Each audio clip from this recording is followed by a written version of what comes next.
Kini nga video inyo makita, mao ang food park nga nahimutang sa Roja Street, Davao City. Akong klarohon, Davao City ha. Base maabot mo laing planeta tungod sa kadaghang lami ang pagkaon dinhing dapita. Tirada kol. Wa lagi.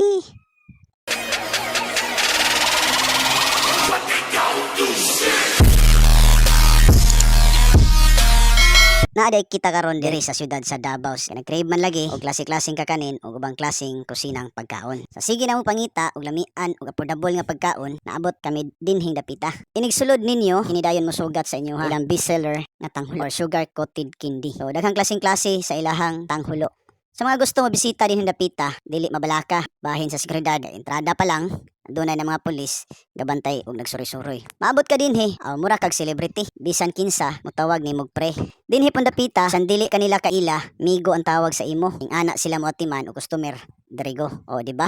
Bisan og wala ka kahuman og eskwela. Pero sir, ma'am ang tawag nila sa imo ha. Dinhi bisan og dili ka mo order, mo palit sa ilang tinda, kay gianhi nimo suroy-suroy ra. Okay ra gihapon sa ila, kay wala man na sila kabalo. Nga pamasahe ra imong kwarta. Mao na nakalami sa ugaling Pilipino, hospitable kaayo labi na sa mga dayo.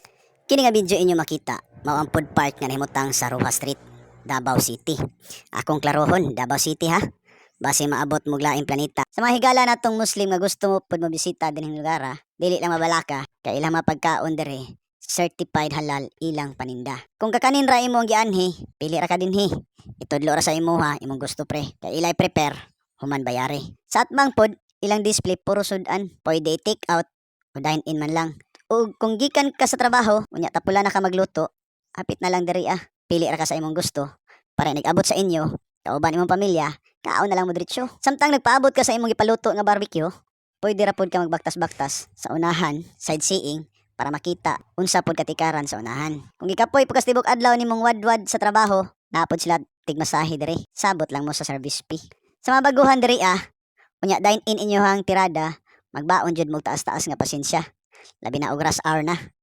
Or gamitan na lang ninyo pinakamatinding diskarte.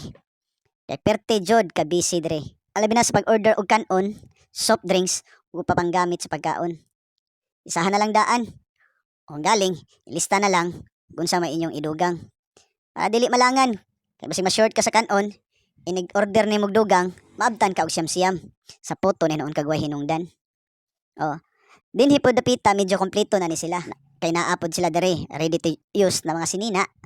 Naapod sila souvenir item na regalo sa imong amigo o amiga o higala. O kung daot na pod ang screen sa imong cellphone, mo repair pod ni sila. Mag-ilis ka og screen protector, napoy baligya dere semi kompleto na gani no. Libre pa ang pagtaod sa imong screen protector migo.